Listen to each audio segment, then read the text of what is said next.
yesterday's trial, the defense asserted that the caretaker was the murderer. However, the caretaker was yet to confirm this. I would like to ask the defense to cross-examine him as much as necessary. Very well. Please bring the witness into the courtroom. Ladies and gentlemen of the court, I believe you all remember our witness. He lives in the boat rental shop on the lake, from where he was arrested, witnessed the incident. In addition, he was currently lost memory of his name and identity. Witness, why did you run away yesterday? The witness was not running away. He will now testify. I see. Very well. Please begin your testimony.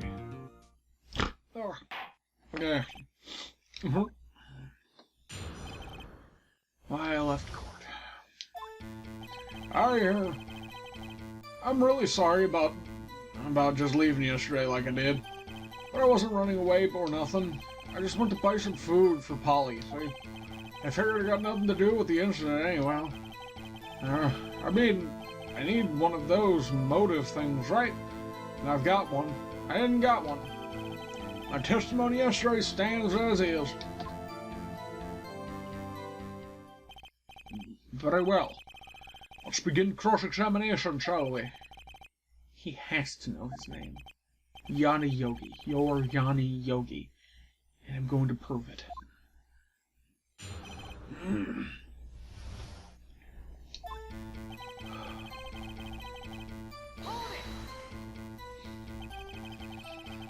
I'd call what you did running away, not just leaving.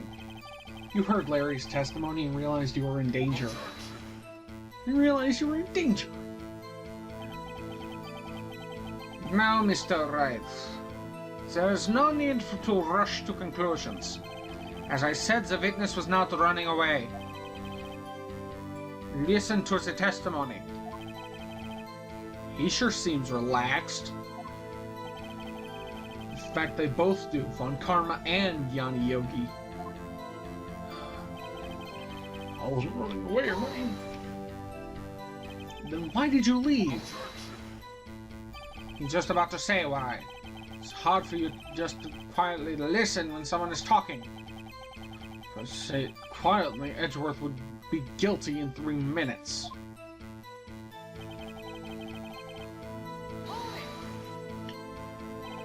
Food? Well, Polly is a bit of a gourmand, you see. She only eats these high-quality bird pellets from France. They've only had them in the big pet shop downtown. But you were arrested until this morning. Why didn't you go back to the caretaker's shack? Well, kinda got lost, you see. The witness has trouble remembering things sometimes. When the police apprehended him, he was on his way back to the shack. Yeah, right. Nice try, Von Karma. No one's going to believe that. I see. So he was lost. Oh, please, Your Honor. Please come to your senses.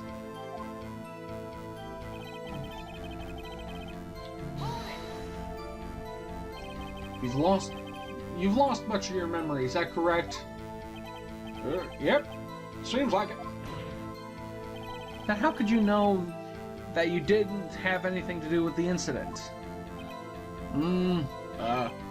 Or maybe you're lying about having your memory, having lost your memory. Should turn that down anyway. And turn this off.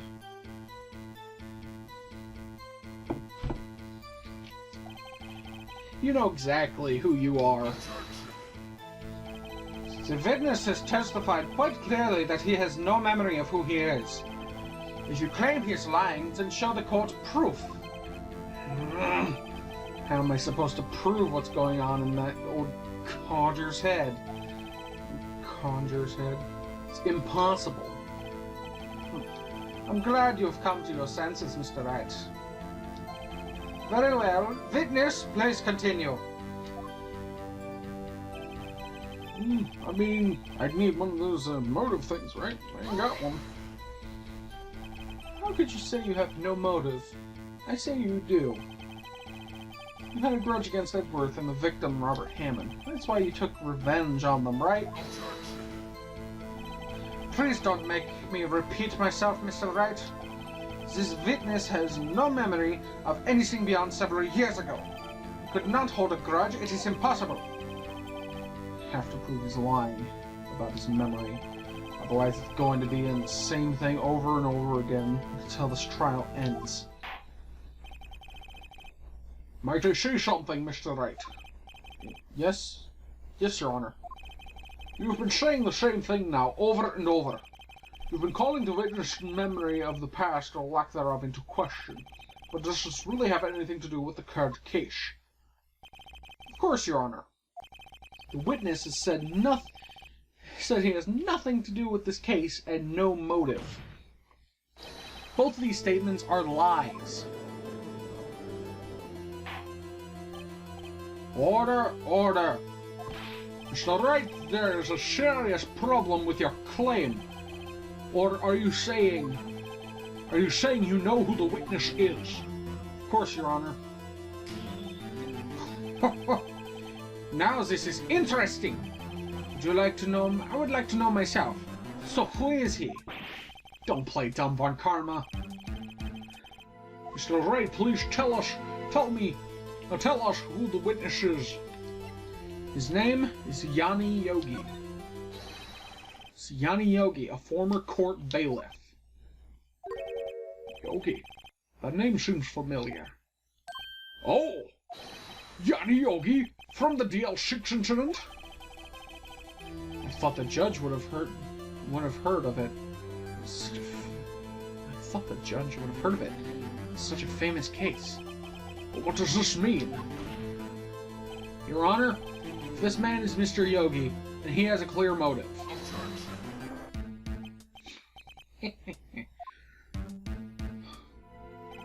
Jumping to conclusions again, Mr. Wright. This witness is Yanni Yogi? Fascinating. However, how do you propose to prove this to the court? This is a court of law. As you may recall, you need proof. Allow me to repeat once more that your witness has lost his memory. This is it. I have to do this now. If I can't prove he's Yogi right here, right now, then I've got nowhere else to go. Nick, how are you going to prove it? How can you prove that it's Yanni Yogi? It's okay. It's actually quite simple. Your Honor, please take this man's fingerprints. Then we'll compare them to the fingerprints on file of Yanni Yogi 15 years ago. I see. That makes sense. Huh? I'm so very, very sorry, Mr. Wright. Why? The witness has no fingerprints. What? What? No fingerprints?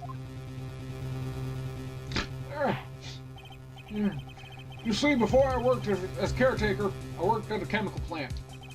I burned my fingerprints working with the stuff. Yep. What? Yogi, you sneak! You burned your fingerprints off to hide your past? Very well, the witness has no fingerprints. I guess we'll not be able to prove his identity. No. Then what will you do, Mr. Wright?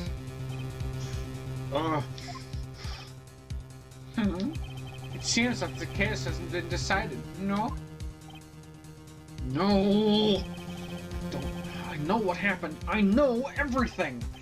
I just can't prove it! But no, I can't let it end like this. I can't lose! There has to be another way. There is no one who can testify as to who this witness is. No one. Nick, what are we going to do? I didn't even consider that he might have erased his fingerprints. What do I do? Well, Mr. Wright, Perhaps you'd like to cross-examine the parrot for me for comic relief. Huh? Yeah, very funny. You're a sore winner on karma. Wait a second. Cross-examine the parrot? What is it, Nick? No, you're not going to. Your Honor,